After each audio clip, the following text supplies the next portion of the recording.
दामनजोड़ी स्थित CISF unit पक्षर सुरक्षा विहार ठारे आज शुक्रवार पूर्वाह्न सीआईएसएफ रेजिंग डे कार्यक्रम अनुष्ठित होईछि। सीआईएसएफ कमांडांट सतीश कुमार सिंह तत्वावधान में आयोजित यह कार्यक्रम कोरापुट जिलापाल अब्दुल एम अख्तार मुख्य अतिथि रूपे जोगदे देशर सुरक्षा क्षेत्र में सीआईएसएफ जवान को भूमिका अतुलनीय बोली मत व्यक्त करथिले।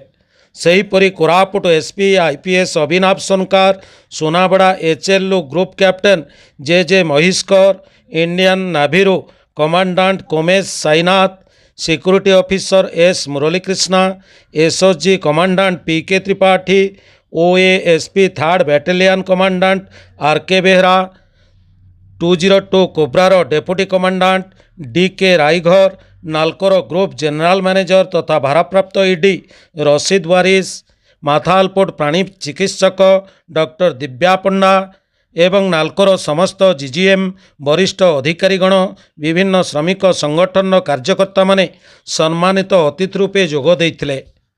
एही अवसर में प्यारेड कमांडांट तत्वावधान में सीआईएसएफ जनरल एवं अग्निशम विभाग जवान माने प्यारेड करी अभिवादन जणाइथिबा बेले डॉग स्क्वाड एवं बंधुक चालाण आदि क्षेत्र में शत्रु को किपरि मुकाबिला करा जाई परिवो तार डेमो प्रदर्शन करा जाइथिला। एही कार्यक्रम को CISF deputy commandant Naresh Kumar, assistant commandant Sunanda भी एवं विजिलेंस इंस्पेक्टर सुखेन कुमार जेनांक सह जवान माने परिचालन में सहयोग करथिला बेले सीआईएसएफ यूनिट जवान को परिवार वर्ग उपस्थित थिले। दामनजोड़ीरू Manas Ranjan Karank report. Distinguished guests, my brothers and sisters of CISF, their family members, friends from electronic and print media, dear children, and all those present here today. A very heartily welcome to each and every one of you on this momentous occasion of 54th Raising Day of CISF. On behalf of everyone of CISF Unit Damanjodi, I would like to extend a warm welcome to our chief guest, Sri Abdul M. Akhtar, IAS, Collector and District Magistrate, Koraput. We are indeed grateful for your gracious presence, sir. First of all, I would like to congratulate Parade Commander and all the participants of the parade for their best turnout and excellent parade. As we gather here to celebrate the 53rd anniversary of formation of CISF, it is a matter of great pride for all of us to witness the remarkable journey of this esteemed organization.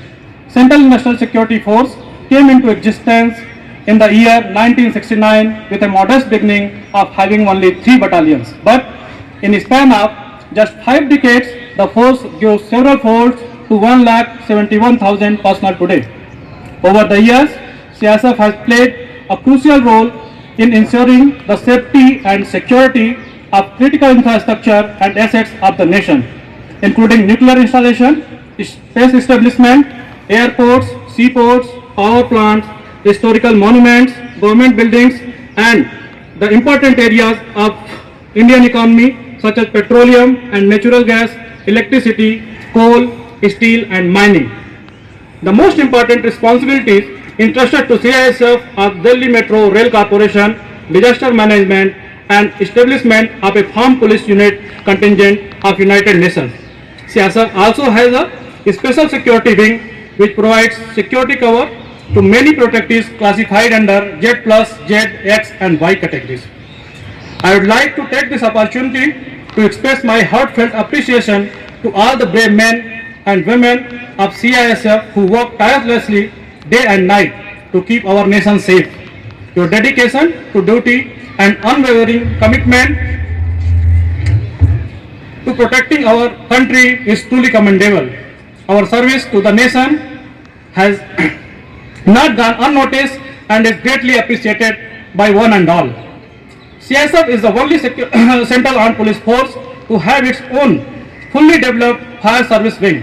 CISF Fire Service is the largest professionally well-trained and well-equipped firefighting force in the country, which provides fire security and fire protection to highly vulnerable and sensitive units like petrochemical complexes, oil refineries, defense establishments, steel plants, chemical and fertilizers plants, space organization, and various establishments of the Ministry of Finance. The fire wing of CISF with more than 8,000 fire professionals is providing fire protection to more than 104 different establishments across the country. Besides, guarding the sensitive government building, CISF also provide consultancy services on security and fire protection to government organizations as well as public industries.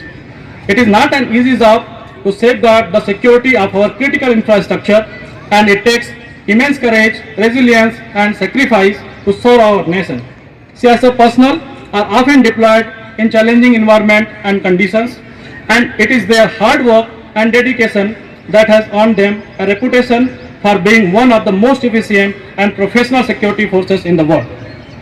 Whenever our nation has faced challenges from terrorists and anti-national elements, CISF was entrusted with the responsibility of defending and dealing with them permanently. After the 1999 IC-814 hijacking incident, CISF got the responsibility of securing all the major airports of the country. Similarly, when terrorists attacked our Indian Parliament in 2001, Government of India delegated the responsibility of protecting all the important buildings in the national capital to CISF. CISF unit Damanjodi के commandant, deputy commandant, यहाँ उपस्थित समस्त other ranks, परिजनगण, अन्य गणमान्य अतिथि, सभी को मेरी तरफ से और कोरापुट जिला प्रशासन की तरफ से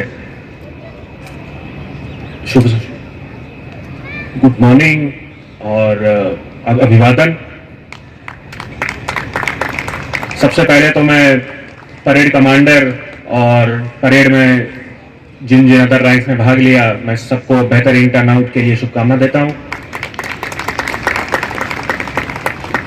आज CISF के 54वें स्थापना दिवस के अवसर पर यहाँ उपस्थित होना मेरे लिए गौरव का विषय है। जैसे कि कमांडेंट साहब ने अपने अभिभाषण में कहा, 3 बटालियन मात्र 2500 के सैंक्शन स्ट्रेंथ से आरंभ हुआ CISF 1969 में, आज 1,90,000 के आसपास के सैंक्शन स्ट्रेंथ तक पहुंच चुका है। और ये विगत 54 वर्षों में CISF का जो कार्य रहा है, ये उसी की वजह से हुआ है कि आज एक यूनिट जो कि मात्र इंडस्ट्रियल यूनिट्स की सुरक्षा के लिए जिसकी स्थापना की गई थी, आज वो देश के लगभग सभी इंपॉर्टेंट इंस्टॉलेशंस की रक्षा उसके जिम्मे है। इनमें नेशनल मॉन्यूमेंट से लेकर Delhi metro, nuclear units, industrial units, ये सारे शामिल हैं।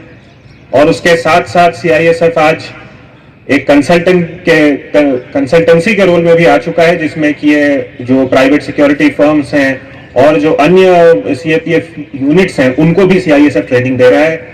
और इसके लिए CISF के अधिकारीगण और इसके जवान बधाई के पात्र हैं। पर जैसे जैसे समय बीत रहा है, हमारे सामने जो चुनौतियां हैं वो और बढ़ती जा रही हैं। हमारे शत्रुओं की संख्या बढ़ती जा रही है और हमारे शत्रु ऐसे हैं जो कि सीधा वार करने की बजाय नए नए तरीकों से और नए नए शस्त्रों से हम पे वार कर रहे हैं। जो लड़ाई पहले हथियारों के दम पे लड़ी जाती थी, आज वो साइबर स्पेस में आ चुकी है। आज वो बायोलॉजिकल वॉरफेयर का रूप ले चुकी है। आज एक कंप्यूटर वायरस एक पूरे इंडस्ट्रियल यूनिट के प्रोडक्शन को बंद करवा सकता है। तो इस चुनौती भरे समय में अब समय यह भी आ चुका है कि CISF इस बदलते समय के साथ कदम से कदम बढ़ा के आगे चले। और ये हमारे लिए बहुत हर्ष की बात है, बहुत खुशी का विषय है कि CISF अपने स्पेशल टैक्टिक्स और उसकी जो स्ट्रेटेजी है उसको समय के साथ साथ चेंज और अपडेट करता रहता है। आज CISF के जवान को बस एक सिपाही या जवान होना उसके लिए सफिशिएंट नहीं है, उसे अब एक स्कॉलर भी बनना पड़ेगा अगर उसे देश के सामने आने वाली चुनौतियों का सामना करना है। क्योंकि आप सिर्फ एक इंडस्ट्रियल यूनिट या एक एयरपोर्ट या एक दिल्ली मेट्रो के रक्षक नहीं है, आप भारत का जो प्रगति रथ है आप उसके रक्षक हैं। इस अवसर पर मेरी ये छोटी सी बात समाप्त करने के पहले मैं सीआईएसएफ के उन 11 जवानों को श्रद्धांजलि अर्पण करना चाहूंगा जिन्होंने कि इसी प्रेमिसेस में अप्रैल 11 और 12 की रात 2009 अपने प्राणों का सर्वोच्च बलिदान दिया था और एशिया के इस बृहत्तम बॉक्साइट माइंस और रिफाइनरी यूनिट की रक्षा की थी। ये उन्हीं के बलिदानों का परिणाम है कि जो माओवादिस्ट और नक्सलाइट जिनका यहाँ आक्रमण हुआ था वो उस भारी मात्रा में जो लूटपाट और जो हथियार चोरी करने के मंशा से यहाँ आए थे वो उसमें कामयाब ना हो सके। सीआईएसएफ का वो बलिदान ने कोरापुट को आने वाले कई वर्षों तक आतंकवादी हमलों से बचाए रखा। मेरी कोरापुट जिला प्रशासन की तरफ से उन सभी बहादुरों को श्रद्धांजलि और नमन। के समस्त जवानों को और उनके परिवारजनों को इस 54वें स्थापना दिवस के अवसर पर मेरी शुभकामनाएं और जिला प्रशासन कोरापुट की तरफ से शुभकामनाएं अर्पण करता हूं।